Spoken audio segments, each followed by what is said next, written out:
آج کل وہ بہت زیادہ ایک نئی بات شروع ہو گئی ہے، اکثر بہت لوگوں سے سننے میں آیا کہ قرآن پاک پڑھو، اس کا ترجمہ خود پڑھو، خود ہی اپنے اوپر اپلائی کرو، یا جو مسئلہ نکالنا ہے خود ہی ترجمہ پڑھ کے نکالو اور اس کو اسی میں اپنا حل نکال کے تلاش کر لو۔ تو سوال یہ ہے کہ کس قدر انسان کو ترجمہ کرنے سے پہلے یا قرآن پاک کے سمجھنے سے پہلے کتنے علم آنے چاہیے جو عمومی طور پر سیکھ کے اس کو اپلائی کرے، اگر دوسروں سے نہیں پوچھنا چاہ رہا ہو، جیسے بہت سارے لوگ آج کل نئے شروع ہو گئے ہیں تو انٹرنیٹ یا دیکھیں میرے بھائی، جو اس قسم کی باتیں کر رہے ہیں وہ خود قرآن مجید کی خلاف ورزی کر رہے ہیں، وہ خود قرآن مجید کے حکم کی نافرمانی کر رہے ہیں۔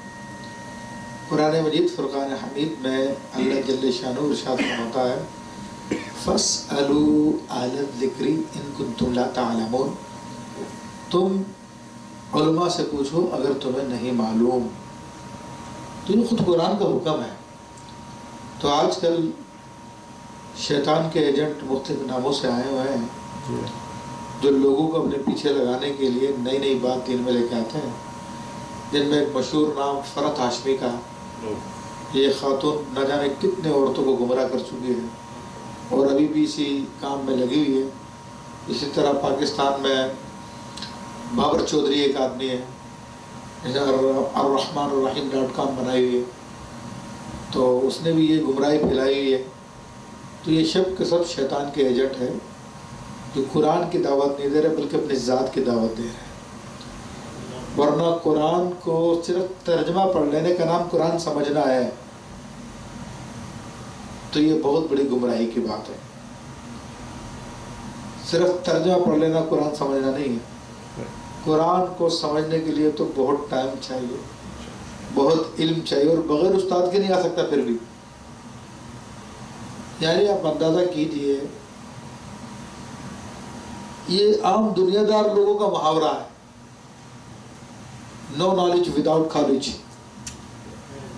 جب تک یہ کلاس اٹینڈ نہیں کرو گے، استاد کے پاس نہیں بیٹھو گے، آپ کو نالج نہیں آئے گی۔ تو قرآن مجید جو اللہ تعالیٰ کا کلام ہے اس کو آپ نے اتنا آسان بنا لیا ہے۔ بخاری شریف کی حدیث ہے، حضرت عبداللہ بن عمر رضی اللہ تعالیٰ عنہ روایت کرتے ہیں کہ میں نے رسول اللہ صلی اللہ علیہ وسلم سے سورہ بقرہ کی تفسیر 12 سال میں سیکھی ہے۔ سیکھنے والے کون ہیں؟ عبداللہ بن عمر، حضرت عمر کے بیٹے ہیں۔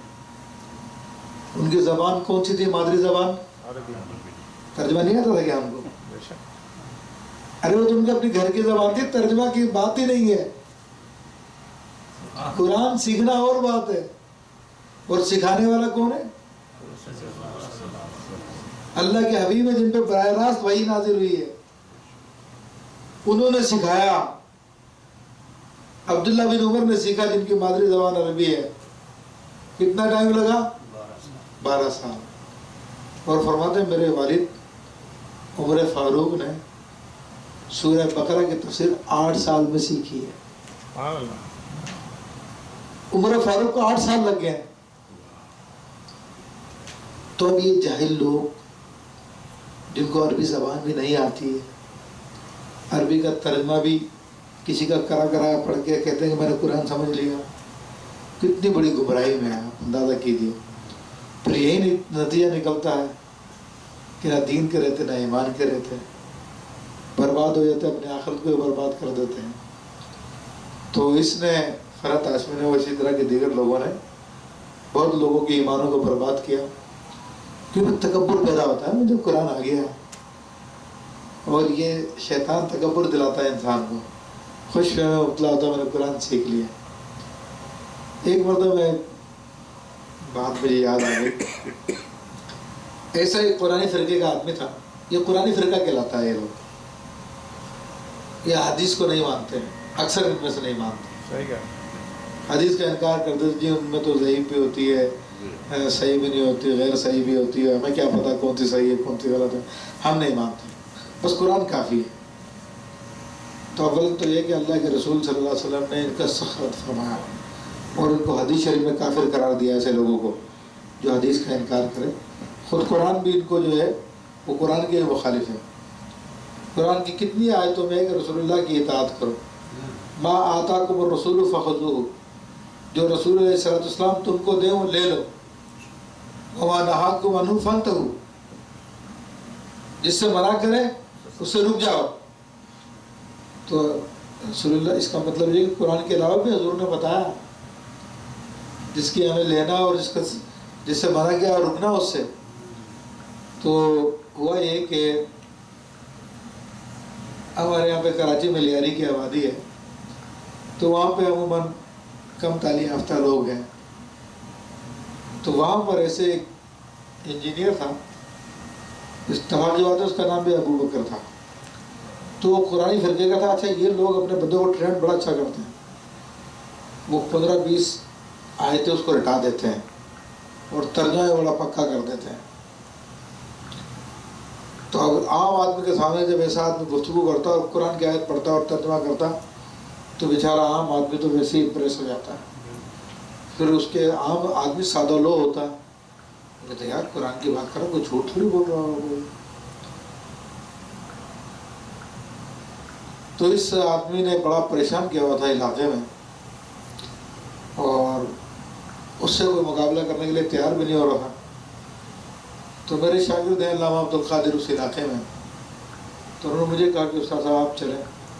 میں نے کہا ٹھیک ہے، ٹائم ہے مقرر کر لو، ہم جاتے ہیں.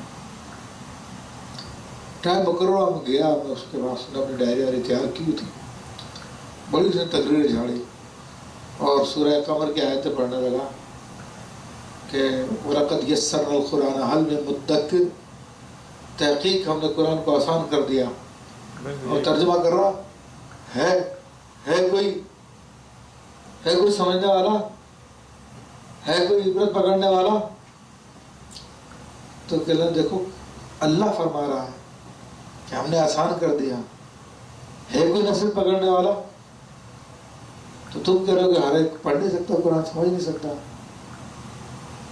اور میں نے کہا میرے بھائی یہ دیکھو اگر اتنا آسان ہوتا تو حضرت عبداللہ بن عمر کو، حضرت عمر فاروق کو 8 سال نہیں لگتے. کہہ نہیں قرآن کی بات کرو، قرآن میں موجود ہے، ہم نے آسان کر دیا، ہے کوئی نصیحت پکڑنے والا. میں نے کہا تو ترجمہ غلط کر رہا ہے قرآن کی آیت کا، ترجمہ صحیح نہیں کر رہا. تو یہ آیت مجھے لگ ہے حل میں مدکر، میں نے یہ از ذکرہ یذکرو اور یہ ذکرہ یذکرو. ذکرہ یذکرو کا معنی ہوتا ہے یاد کرنا، یاد کرنا.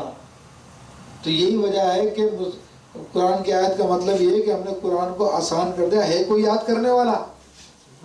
تو یہی وجہ ہے کہ مسلمانوں کا 5 سال کا بچہ بھی قرآن کا حافظ ہو جاتا ہے. یہ اللہ کی مراد ہے قرآن کو آسان کرنے سے، یہ مراد نہیں جو تو بول رہا ہے. اچھا ایک ترجمہ منگوایا گیا، ہم نے کہا اس نے کہا نہیں ترجمہ منگاؤ. وہ ترجمہ محمود الحسن دیوبندی کا اس نے منگایا اور اس کے اندر وہی ترجمہ لکھا ہوا تھا جو یہ کر رہا ہے کوئی عبرت پکڑنے والا. میں نے ترجمہ بھی غلط ہے. یہ ابھی مجھے آتی ہے بیٹا، تجھے آتی ہے نہ آتی ہو، میں جانتا ہوں عربی زبان. پھر اعلیٰ حضرت فاضل بریلوی رحمۃ اللہ کا ترجمہ ہم نے منگایا تو اس میں واقعی لکھا تھا ہے کوئی یاد کرنے والا. تو میں نے کہا یہ مراد ہے اس کی، ہے کوئی یاد کرنے والا. ورنہ حدیث شریف میں آتا کہ جب وہ قرآن کی آیت نازل ہوئی، کون سی آیت؟ سورہ بقرہ کے اندر آیت ہے روزے کے بارے میں. اس میں اللہ تعالیٰ فرماتا ہے اعوذ باللہ من الشیطان الرجیم بسم اللہ الرحمن الرحیم صلی اللہ علیہ نبی علیہ وآلہ وسلم. فرماتا ہے کہ فالآن باشروہن وابتغوا ما كتب اللہ لکم وکلوا واشربوا حتی یتبین لکم الخیط الابید من الخیط الاسود من الفجر، کہ تم کھاؤ پیو یہاں تک کہ تمہارے سامنے سفید دھاگا فجر کے کالے دھاگے سے ظاہر ہو جائے.